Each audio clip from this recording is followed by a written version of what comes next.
I'm Margaret, 32 female. I live in a small, quiet apartment filled with more books than furniture, and I work as an archivist for the city's historical society.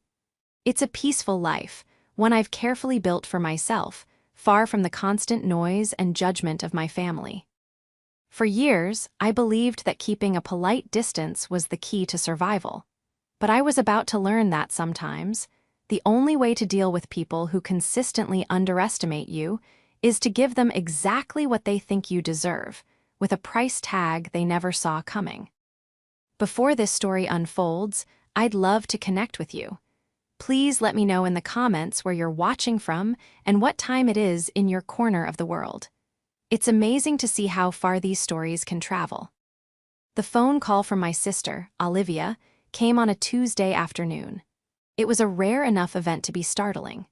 Usually, our communication was limited to a group family chat where my contributions were often ignored, or a generic, happy birthday text once a year. I was in the middle of cataloging a collection of turn-of-the-century photographs, the scent of old paper and preservation chemicals filling my small office. My world was one of quiet details and forgotten histories, a stark contrast to Olivia's, which was a curated feed of brunch spots, designer handbags, and sponsored wellness retreats. "Maggie, darling?" Her voice chirped, a little too loud, a little too bright. I winced, holding the phone away from my ear. "You'll never guess what. I was just talking to Mom and Leo, and we were saying it's been ages since we did something special for you." I paused, a fragile glass plate negative in my gloved hand. A special something for me? This was new territory. My family's definition of special was usually reserved for Olivia's latest social media milestone, Leo's commission bonuses, or my mother Eleanor's theatrical fundraising galas.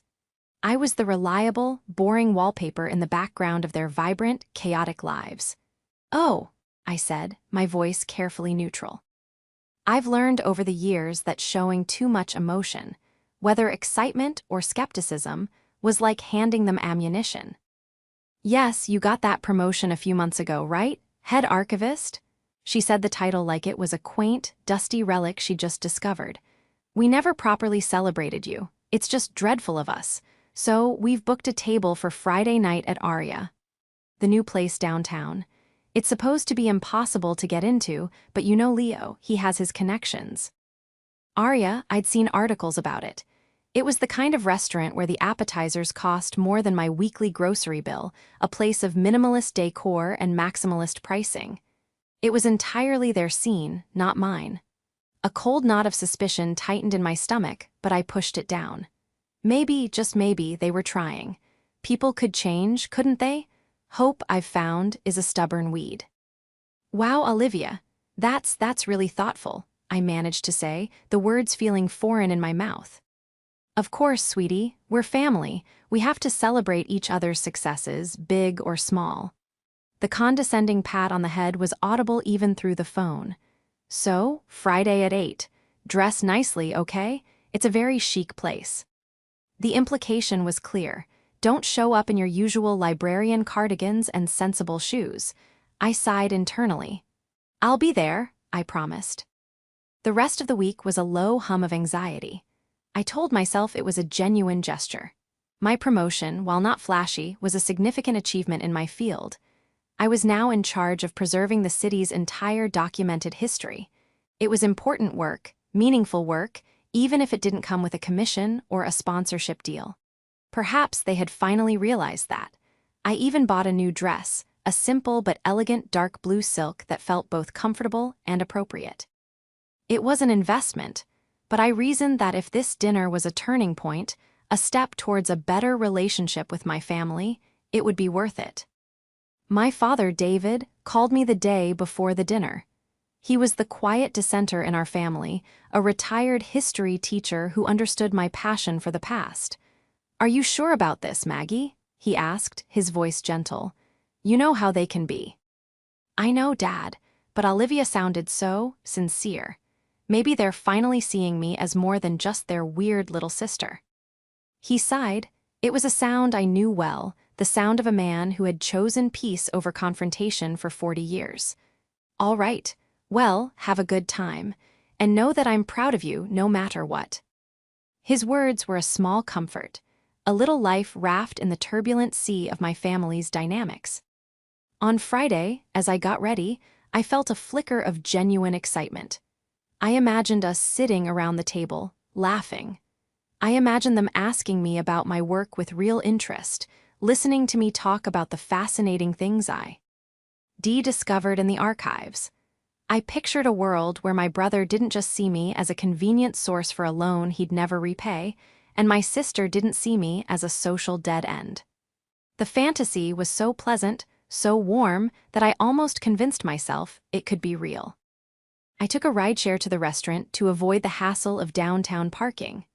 Aria was exactly as I'd pictured, a monument to expensive taste. A towering glass facade, an interior of dark wood and brushed gold, and a hushed atmosphere where the clinking of cutlery sounded like wind chimes. The hostess at the front desk was impossibly tall and wore an all-black ensemble that probably cost more than my rent. "Good evening," she said, her smile not quite reaching her eyes. "Name for the reservation." "I'm meeting my family," I said. "The reservation should be under Olivia, Leo, or Alina." She tapped on her tablet, her long, manicured finger gliding across the screen. "Ah, yes, they've already been seated. But first..." She reached under the counter and pulled out a small, unassuming object. It was a paper wristband, the kind you get at a festival or a cheap concert. It was a garish, neon green color that clashed horribly with the restaurant's sophisticated decor. Printed on it in bold, black letters were two words: limited guest. I stared at it, my mind refusing to process what I was seeing. A wristband? Here, it made no sense. "I'm sorry, what is this?" I asked, my voice barely a whisper. The hostess's professional veneer didn't crack, but I saw a flicker of pity in her eyes. "The host of your party requested that we give this to you upon arrival. If you'll just hold out your wrist." My blood ran cold. The warmth of my earlier fantasy evaporated, replaced by an icy, familiar dread. This wasn't a celebration. It was a setup, a performance, and I had just been handed my costume. The beautiful dress I wore suddenly felt like a joke. The hope I had so foolishly nurtured shriveled and died. I knew, with a certainty that settled deep in my bones, that this night was not about celebrating me. It was about reminding me of my place. My hand trembled slightly as I held out my wrist, allowing the hostess to fasten the cheap paper band around it. It felt like a shackle. The weight of it was immense, not because of what it was, but because of what it so clearly represented: humiliation. Walking into the main dining room of Aria with a neon green paper wristband cutting into my skin was one of the most surreal experiences of my life. Every head didn't turn, the music didn't stop, but in my mind, a spotlight was trained directly on me, illuminating the garish strip of paper for all to see. I felt a hot flush of shame creep up my neck. My family was seated at a prime table in the center of the room, a large, circular booth upholstered in plush velvet. They were laughing, holding up champagne flutes, the picture of celebratory bliss. They hadn't even noticed my arrival. Olivia, in a glittering cocktail dress, was telling an animated story, her hands gesturing wildly. Leo, looking smug in a designer suit that was a size too tight, was leaning back, swirling his champagne and surveying the room as if he owned it. My mother, Alina, was beaming, her eyes flitting around to see who was watching them, soaking in the reflected glory of the expensive surroundings. My father was the only one who seemed out of place. He sat quietly, nursing a glass of water, a strained expression on his face. He saw me first.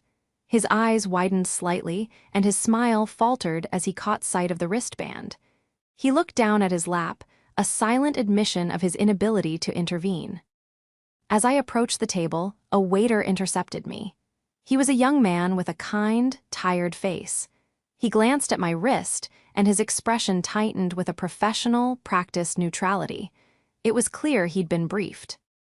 "Good evening, miss," he said, his voice low. "Welcome to Aria. I just need to quickly go over our limited guest policy with you." He said it as if it were a standard restaurant procedure, as if dozens of patrons every night were branded with these humiliating paper bracelets. The term echoed in my head. Limited guest. It was so perfectly, cruelly them. It wasn't enough to exclude me. They had to give my exclusion a formal, corporate-sounding name to make it seem legitimate. Your party has arranged a special package for the evening, the waiter continued, avoiding my eyes and focusing on a point just over my shoulder. This wristband indicates that your beverage selections are included in their tab. You're welcome to order any non-alcoholic drinks, house wine, or domestic beer from the bar. He paused, taking a breath before delivering the final blow. However, the package does not extend to any food items, including appetizers or entrees. There it was, the punchline to a joke I hadn't known I was a part of. I was invited to a dinner to celebrate my promotie. And I wasn't allowed to eat. The sheer, breathtaking audacity of it almost made me laugh. It was a perfectly crafted insult, designed not just to wound but to incapacitate. They had brought me to a temple of fine dining and instructed me to fast. They wanted me to sit there, watching them feast, a smiling, silent testament to their generosity and my own unworthiness. My family had finally noticed me standing there. Olivia's smile widened. "Maggie, there you are, we were getting worried." She beckoned me over, completely ignoring the waiter and the neon band on my wrist. It was part of the act. They would all pretend it wasn't there, making me the crazy one if I dared to mention it. I gave the waiter a small, tight nod. "Thank you for the information," I said, my voice surprisingly steady. I refused to let it shake. I refused to give them the satisfaction of seeing me crumble. I had spent a lifetime learning to absorb their casual cruelties, building up a tolerance and emotional callus. But this was different. This wasn't casual. This was premeditated. As I slid into the booth next to my father, my mother leaned in close, her perfume cloying and sweet. She placed a hand on my arm, her rings cold against my skin. "It's just a formality, dear," she whispered, her voice laced with false sympathy. "It's how these big-ticket reservations work sometimes. They have to control the costs. You understand?" She patted my hand. "That means no entree, just drinks, but you can have as many of those as you like." Her words were meant to soften the blow, to frame it as a practical matter rather than a personal slight. But the whisper was the most damning part. It was an admission of guilt, a confirmation that she knew exactly how cruel this was and was actively participating in the charade. "That means no entree, just drinks." The phrase would be seared into my memory. I looked across the table at Olivia and Leo. They were watching me, their eyes gleaming with a kind of predatory curiosity. They were waiting for the tears, the outburst, the quiet, wounded retreat. They wanted a show. They wanted me to play the part of the grateful, poor relation, happy to be allowed even in the vicinity of their glamorous lives. Something inside me snapped. It wasn't a loud, violent break, but a quiet, decisive click. It was the sound of a lock disengaging, a door swinging open. For my entire life, I had played their game by their rules. I had been quiet, agreeable, and accommodating. I had swallowed my pride so many times I had forgotten what it tasted like. I had accepted their narrative of me, the boring, bookish, unsuccessful daughter who should be thankful for any crumbs of attention they tossed her way. Tonight, they had overplayed their hand. They had pushed too far. In their arrogance, they had forgotten who I was. I wasn't just a quiet archivist. I was a person who spent her days sifting through details, finding patterns, and understanding systems. My job was to see the full picture, to understand the story that wasn't being told, and I understood this story perfectly. They thought they had trapped me. They thought they were in control. But in that moment, looking at their smug, expectant faces, I realized they had just made a critical mistake. They had handed me the rules of their new game, and they had no idea I was about to play it better than they ever could. I looked at my mother, her face a mask of concern that didn't quite hide the smugness in her eyes, and I did something they didn't expect. I smiled. It wasn't a pained, forced smile, but a bright, genuine one that seemed to take them all by surprise. Leo's smirk wavered, and Olivia's perfectly arched eyebrows drew together in a flicker of confusion. "Of course, Mom, I completely understand," I said, my voice light and airy. "This is such a generous gesture. I wouldn't want you to break the bank on my account. Just being here with all of you is what matters." My compliance was so absolute, so cheerful, that it threw them off balance. They had prepared for a drama queen, not a gracious guest. My father looked at me, a question in his eyes, but I gave him a small, reassuring nod. He slumped back into his seat, a silent spectator once more. "Well, good," Eleanor said, patting my arm again before withdrawing her hand. "I knew you'd be sensible about it." "Absolutely," I said, turning my smile to Olivia. "Thank you again for organizing this, Liv. It's a beautiful restaurant. I feel so honored." Olivia, regaining her composure, preened. "Well, you deserve it, Maggie. We really are so proud of your little promotion." The waiter returned to the table. "Can I get anyone started with a drink order while you look over the menu?" "Champagne for the table?" Leo boomed, flagging the waiter down as if he were hailing a taxi. "The best you have. We're celebrating my sister." He gestured vaguely in my direction, though his eyes were already scanning the room for any one imp Ortant who might have overheard him. He wasn't celebrating me, he was performing the role of a magnanimous brother. The waiter, a different one this time, the sommelier, by the looks of his formal attire and the silver taste vin hanging from a chain around his neck, approached. "An excellent choice, sir. We have a wonderful vintage brut that I can highly recommend." "As long as it's expensive," Leo said with a wink. My family laughed. It was their favorite inside joke, the idea that price equaled quality, that the more something cost, the more it validated their own worth. They began chattering excitedly, debating what they would order. Oysters, foie gras, lobster thermidor. They spoke the language of indulgence fluently. I picked up the heavy, leather-bound menu and opened it, pretending to read. The descriptions were poetic, the prices astronomical. A single appetizer cost more than the dress I'd so carefully chosen for this sham celebration.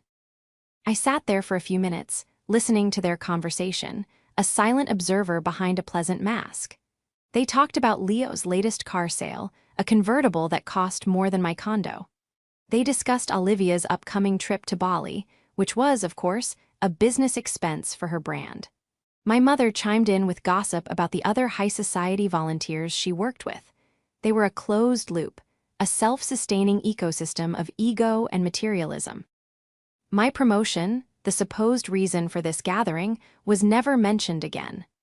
I was an accessory, a prop brought in to make their celebration of themselves seem less narcissistic. After about 10 minutes of this, I placed my menu down on the table. "You know what?" I said, catching a brief lull in the conversation. "I'm feeling a little overwhelmed by all this excitement. I think I'll just pop over to the bar to get my drink. The waiter mentioned it was okay." I gestured to my wristband. "Give you all some time to decide on your food without me holding you up." Eleanor beamed. "What a considerate idea, dear." She was relieved. My presence at the table while they ordered food would have been an awkward reminder of the little cruelty they had orchestrated. Me removing myself from the equation was the perfect solution for them. "Don't take too long, Maggie," Olivia said, already deeply engrossed in the wine list. "The champagne will be here soon, and we need to toast to you." The irony was so thick I could have choked on it. "I'll be right back," I promised. As I stood up and walked away from the table, I could feel their eyes on my back. They thought I was retreating, going to a quiet corner to lick my wounds in private. They thought I was going to stand at the bar and meekly order a club soda, fulfilling my designated role as the humble, limited guest. Their theory of me was so complete, so ingrained, that they couldn't imagine any other possibility. They saw me as predictable, passive, and most importantly, powerless. But as I walked across the plush carpet toward the long, gleaming mahogany bar, I wasn't feeling wounded.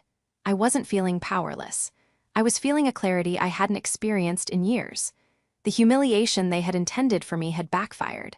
It hadn't broken me, it had liberated me. By so explicitly defining the terms of my exclusion, they had given me a strange kind of freedom. I was no longer bound by the unspoken rules of family obligation. I didn't have to pretend, I didn't have to be polite, I didn't have to absorb their toxicity with a patient smile. They had handed me a paper wristband and told me my place, and I had decided in that moment to take them at their word.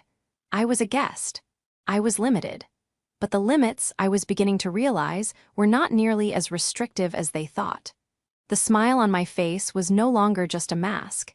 It was the prelude to a performance they would never forget. The bar was an oasis of calm compared to the dining room. It was dimly lit, with soft jazz playing in the background. The bartender was a professional, an older man with a crisp white shirt and a no-nonsense demeanor.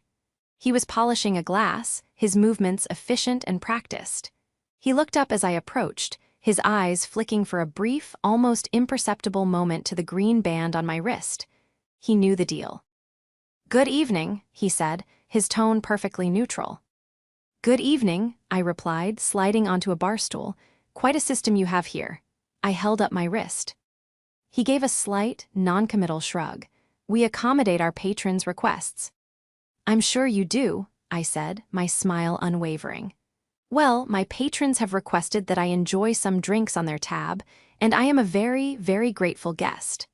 I leaned forward slightly, my voice dropping to a conspiratorial tone. "And I have a small request of my own." The bartender listened, his expression unreadable as I laid out my idea. I spoke in a low, calm voice, making sure no one else could overhear. I didn't know if he would agree. It was an unusual request, one that certainly bent the rules of standard restaurant service. He could have shut me down, told me it was impossible, or even reported me to the manager. My entire plan hinged on this one person's willingness to either be a little mischievous or simply not care enough to stop me. "My family is celebrating at that large booth in the center," I began, gesturing with my head. "This wristband," I held it up again, "ties my drinks to their bill. The waiter explained the rules to me: non-alcoholic beverages, house wine, or domestic beer. Very clear." He nodded, still polishing the same glass. "That is the arrangement." "Here's the thing," I continued, leaning in a little closer. "I don't want to keep bothering the waiters by ordering from the table, and I don't want to keep running back and forth from the bar all night. It's disruptive to their dinner."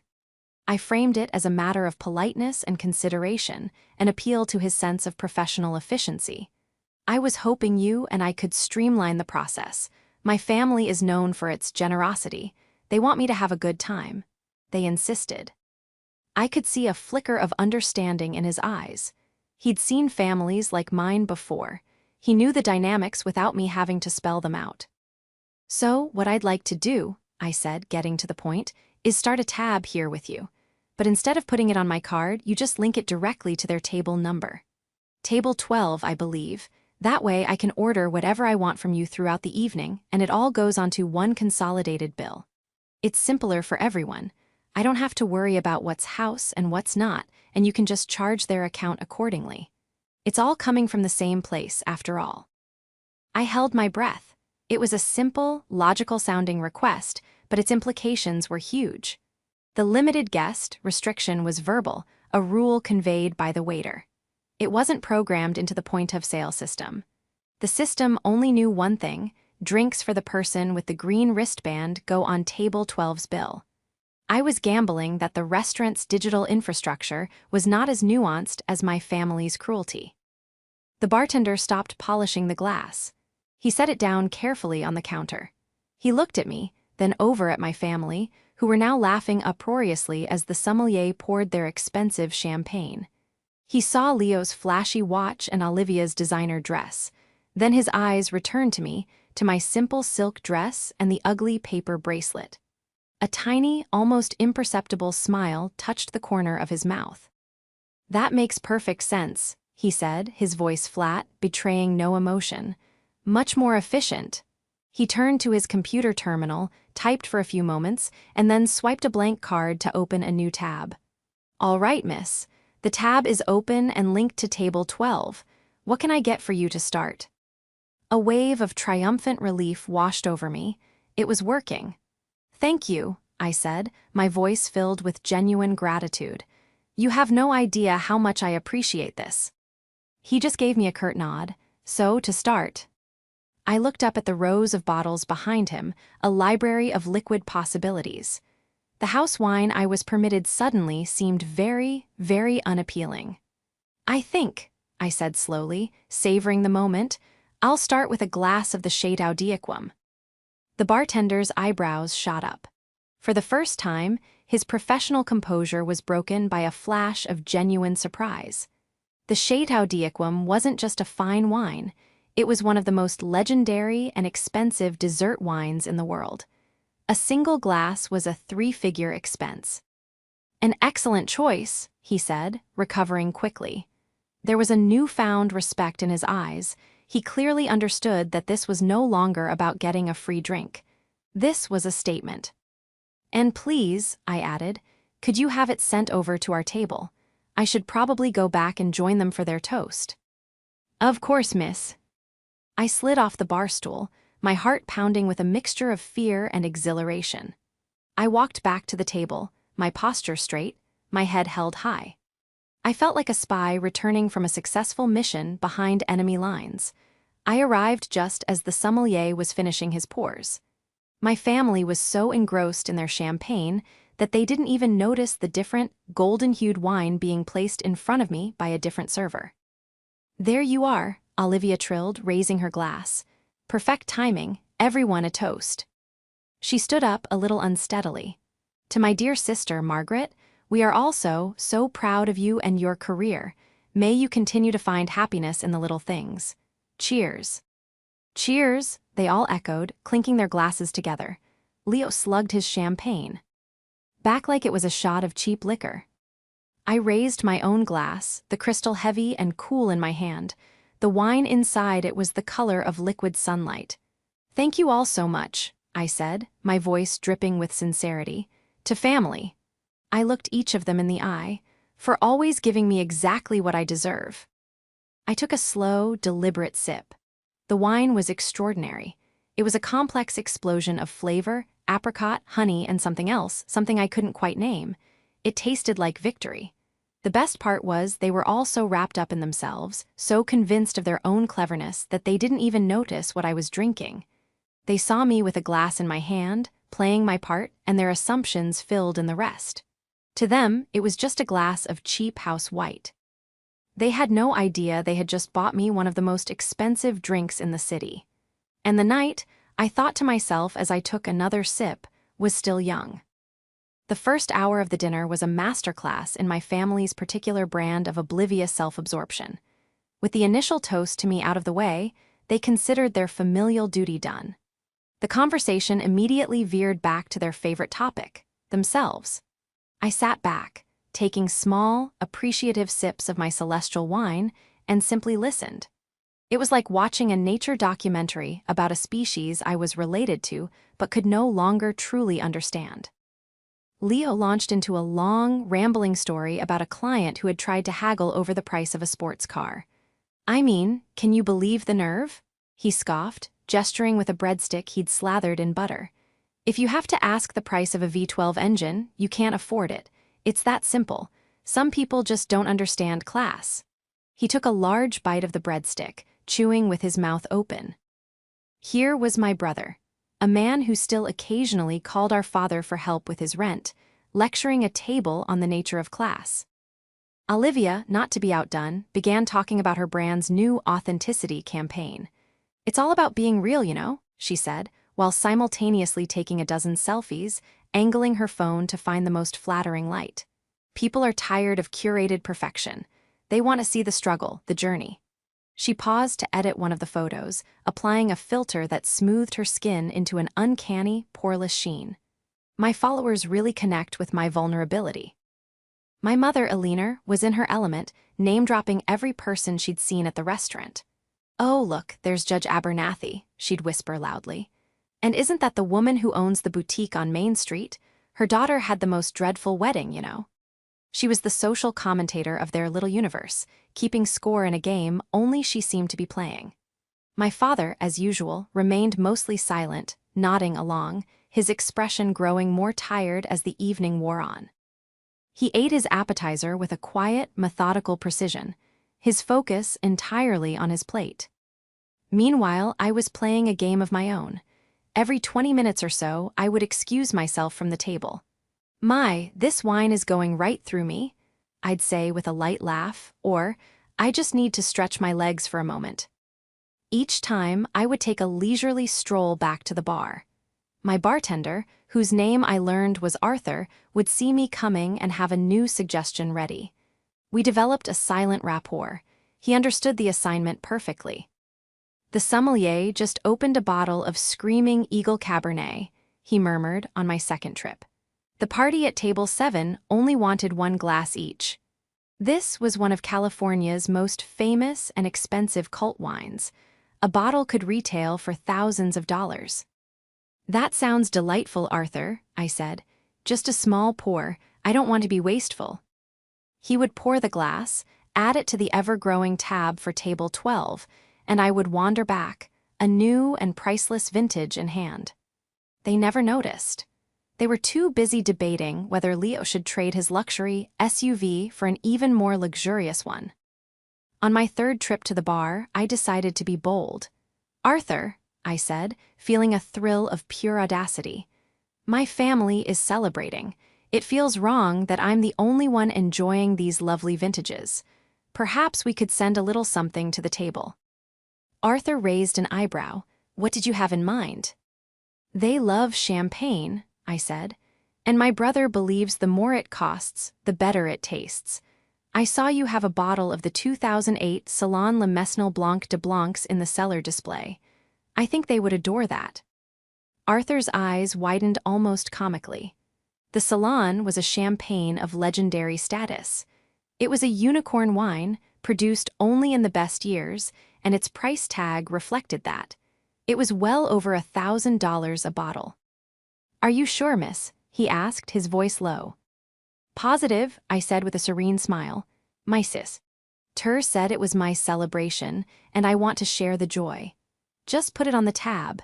And Arthur, when you bring it over, please make sure you announce it properly. Tell them it's a special, complimentary bottle from the management to congratulate the guest of honor on her promotion." His lips curled into a true smile this time. "It would be my pleasure." I returned to my seat. A few minutes later, Arthur approached the table, followed by a busboy carrying a silver ice bucket. In it rested the magnificent bottle of Salon. "Excuse me," Arthur said, his voice calm and authoritative. "A gift from the management. We understand there is a celebration tonight for a promotion. We would like to offer you this bottle of 2008 Salon Le Mesnil with our compliments to help you celebrate." My family stared, momentarily stunned into silence. Then they erupted. "Oh my God," Olivia shrieked, clapping her hands together. "They recognized me from my Instagram." "I told you this place has class," Leo bellowed, slapping the table. "They know who their important customers are." My mother looked as though she might faint from sheer social ecstasy. "Salon," she whispered, her voice filled with reverence. "Eleanor, you must have told them about my fundraising committee." Arthur uncorked the bottle with a theatrical flourish, the pop echoing slightly in the dining room. He poured a small amount for Leo to taste. Leo, who wouldn't know Salon from sparkling cider, swirled it, sniffed it, and took a sip with a ridiculously serious expression. "Sublime," he pronounced.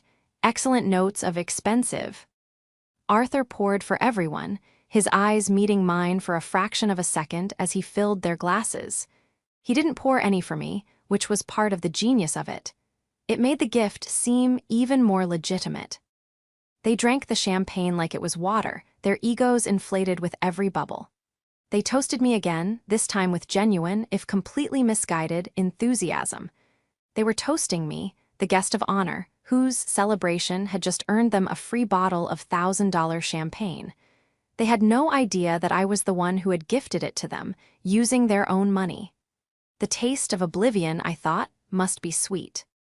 They were blissfully unaware that with every sip they took, the bill was climbing to stratospheric heights. They were celebrating their own con, while I was pulling a much bigger one, right under their noses. And the main course hadn't even arrived yet.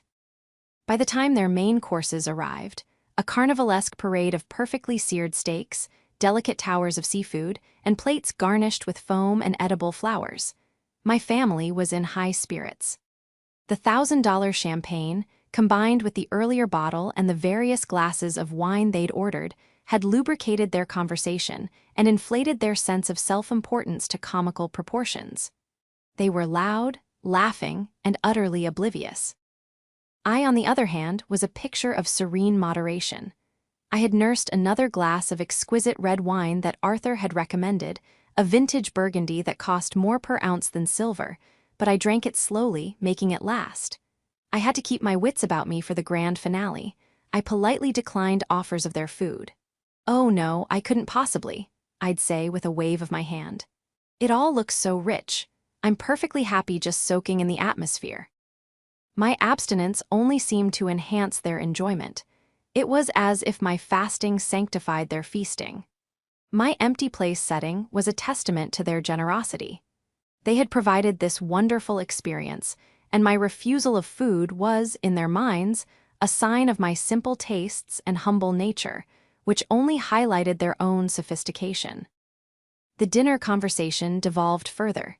Leo began loudly trying to poach a waiter, promising him a better-paying job as his personal driver. Olivia was busy texting, probably captioning a photo of her lobster with something about self-care and living Yerbis life. My mother had cornered my father and was lecturing him on his posture. I excused myself one last time and went to the bar. "Arthur," I said quietly, "I think we're approaching the end of the evening. Could you do me one last favor?" "Anything, miss," he said. He was enjoying this as much as I was. "I'd like to order a final round of drinks for the table. 4 glasses of the Louis XIII cognac." Arthur froze. He slowly wiped down a clean section of the bar. Louis XIII wasn't just a drink, it was an event. It was a blend of up to 1,200 different eau de vie from grand champagne vineyards, aged in ancient oak barrels. It was served in a crystal glass and cost several $100s per serving. 4 of them would be a devastating financial blow. "That is a significant digestif," he said, understatement coloring his tone. "They've been so good to me tonight," I said, my voice syrupy sweet. "I feel they deserve a proper nightcap." "Please send it to the table. Same instructions as before, a gift from the management." He just shook his head, a look of grudging admiration on his face. "As you wish." I returned to the table just as they were finishing their meals. As predicted, the arrival of the 4 snifters of legendary cognac sent them into a fresh frenzy of self-congratulation. "This is unbelievable," Leo shouted, his voice slurring slightly. "I'm going to have to leave this place a 5-star review." They sniffed, sipped, and declared the cognac smooth, utterly unaware that they were drinking a liquid more valuable than most of the jewelry they were wearing. They finished their drinks, and the table fell into a comfortable, bloated silence. The performance was over. It was Olivia who finally signaled for the check. "Well," she said with a satisfied sigh, "that was just wonderful. I think our little Maggie is all celebrated out." She gave me a patronizing wink. The waiter, the first young man with the tired eyes, returned with a sleek black leather billfold. He placed it discreetly in the middle of the table. Traditionally, my father would have picked it up, but Leo, puffed up on free champagne and expensive cognac, snatched it first. "I've got this one, Dad," he said magnanimously. "My last commission was a big one." He was planning on paying his share, assuming Olivia and his parents would cover theirs. The total in his mind would be high, but manageable when split. He flipped open the billfold. I watched him, my expression placid. I took a slow sip of water, the ice clinking gently against the glass. It was the only sound for a few seconds. Leo's face went slack. The color drained from it, leaving a pasty, grayish pallor. He stared at the bill, his eyes blinking rapidly as if trying to clear a typo.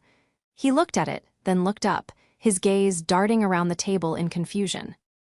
"What is this?" he whispered, his voice hoarse. "There's a mistake." Olivia leaned over, annoyed. "Leo, don't be so dramatic. How bad can it be?" She plucked the bill from his trembling hands. Her reaction was even better. Her perfectly made-up face contorted into a mask of disbelief, then horror. Her mouth opened and closed silently, like a fish. "No," she finally choked out. "No, no, no." My mother, sensing a true crisis, snatched the bill from Olivia. She didn't even try to hide her reaction. She let out a small, strangled gasp. "David," she hissed, shoving the paper into my father's hands. "Look at this. This is robbery." My father put on his reading glasses. He scanned the long, itemized list. His eyebrows rose higher and higher until they disappeared into his hairline. He said nothing, but his silence was more damning than their hysterics. The chaos finally erupted. "There are drinks on here we never ordered," Olivia cried, her voice rising in panic. "Shade tau ikem, what even is that?" "Screaming Eagle," my mother read, her voice trembling. "It sounds made up." And then, Leo's eyes, scanning the bill again, landed on the big one, the centerpiece of my malicious compliance. He pointed a shaking finger at the line item. "Salon Le Mesnil, $1,200, he stammered. He looked up, his face a mixture of confusion and dawning terror. But that was complimentary. The manager sent it over." He looked around wildly, and his eyes finally landed on me. I was just sitting there, watching them, my expression calm. I hadn't said a word. "And who?" my brother screamed, his voice cracking, the sound echoing through the now quieter restaurant, causing several nearby tables to turn and stare. "Who ordered the $1,000 wine?" The question hung in the air, thick with accusation and panic. All eyes at the table, filled with fury and confusion, turned to the only person who hadn't eaten a single bite. They turned to me. I let his scream hang in the air for a long moment, savoring the tableau of their panicked, furious faces. The silence that followed was more damning than the outburst itself. Diners at nearby tables were now openly staring, their own conversations forgotten. The air was thick with my family's raw, unfiltered humiliation. Finally, I placed my water glass down gently on the table, the small click sounding like a gavel in the quiet room. I looked at Leo, then Olivia, then my mother. I met each of their gazes, and for the first time, they weren't looking at me with condescension or pity. They were looking at me with dawning horror, as if seeing me for the first time. "The wine was a gift," I said, my voice calm and even, "from the management, to congratulate me." I paused, letting the words sink in, or so the bartender was instructed to say. The color drained from Olivia's face. "You," she whispered, her voice barely audible, "you did this." "I didn't do anything," I replied, maintaining my serene smile. "I simply followed the rules you laid out for me. I was the limited guest. My instructions were that any drinks I ordered were to be put on your tab. I was told to have as many as I liked, so I did." I unfolded my hands on the table, revealing the neon green paper wristband, which I had not removed. "You gave me the key. I just decided to see what doors it would open." Leo was sputtering, his face turning a blotchy red. But the cognac, the fancy wines, that's not house wine." "Isn't it?" I feigned a look of innocent confusion. "I'm not an expert on these things like you are, Leo. I just went to the bar and asked the bartender for his recommendations. He was so helpful. I simply assumed it was all part of the package you so generously arranged." The lie was so blatant, so transparent, yet so utterly unassailable. They couldn't prove a thing. I had acted within the technical boundaries they had set. I had malicious compliance on my side. "You tricked us," my mother accused, her voice shaking with rage. "You sat here and intentionally ran up a bill that you knew we couldn't afford." "Couldn't afford?" I asked, raising an eyebrow. "That's funny. An hour ago, you were all talking about V12 engines, trips to Bali, and how price is no object for people of a certain class. I thought I was doing you a favor, allowing you to demonstrate that class. It was my celebration, after all. I assumed no expense would be spared." My father, who had been silent through the entire ordeal, finally spoke. He looked at the bill, then at my mother. "Olivia and Leo." Then he looked at me, and for the first time all night, I saw something other than weariness in his eyes. It was a flicker of something that looked like respect. "She's right," he said quietly. "We were inhospitable." "Inhospitable?" Eleanor shrieked. David, the bill is over $5,000. She has deliberately and maliciously ruined us. No, I said, my voice turning cold. The pleasant facade dropped, and for the first time I let them see the anger I had been suppressing for years. You did this. You planned an evening specifically to humiliate me. You invited me to a celebration in my honor and told me I wasn't allowed to eat. You put a paper wristband on me like a child at a fair. You did all of that because you believe, deep down, that I am less than you. You think I'm poor, boring, and insignificant. You wanted to remind me of my place. I stood up, pulling my purse onto my shoulder. Well, you succeeded. You reminded me of my place. It's not here. It's not with you. I reached into my purse and pulled out a $50 bill. I placed it carefully on the table. This should cover my water and a generous tip for the staff who had to put up with you all evening. I turned to leave. Leo shot up from his seat. You're not going anywhere. You're going to help us pay for this. I stopped and looked back at him. No, I'm not. This is your party, your reservation, your bill. I gave him a final, pitying smile. Good luck explaining to the manager why the complimentary drinks weren't actually free. I'm sure a man of your connections will have no trouble sorting it out. I turned and walked away. I didn't run. I walked slowly and deliberately, my head held high. I could hear them start to argue behind me, their voices rising in a cacophony of blame and panic. I didn't look back. As I passed the bar, I caught Arthur's eye.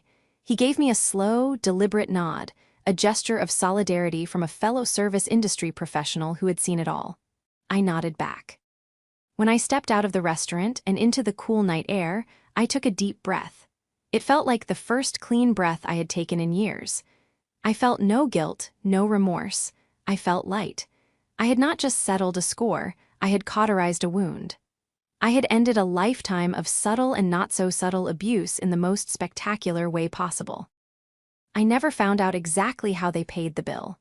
I imagine it involved a frantic combination of credit cards, a humiliating call to the bank, and possibly pawning Leo's oversized watch. They didn't call me that night. They didn't call me the next day. In fact, weeks went by with complete radio silence. The family group chat, once a relentless stream of their trivial updates, went quiet. My father called me about a month later. His voice was tired. He told me Leo had to sell his car and Olivia had canceled her Bali trip. My mother wasn't speaking to any of them or to me. The family unit, already fragile and built on a foundation of ego, had shattered. I'm not sorry, Dad, I told him, and I meant it. I know, he said with a sigh. And I can't say I blame you, Margaret. I stood by and let it happen for too long. We all got what we deserved. He was right. They had wanted to host a dinner I would never forget, and I had made sure it was a bill they would be paying for, in more ways than one, for a very long time to come. My quiet life was quiet once more, but it was a different kind of quiet now. It was no longer the silence of loneliness, but the silence of peace, the silence of freedom.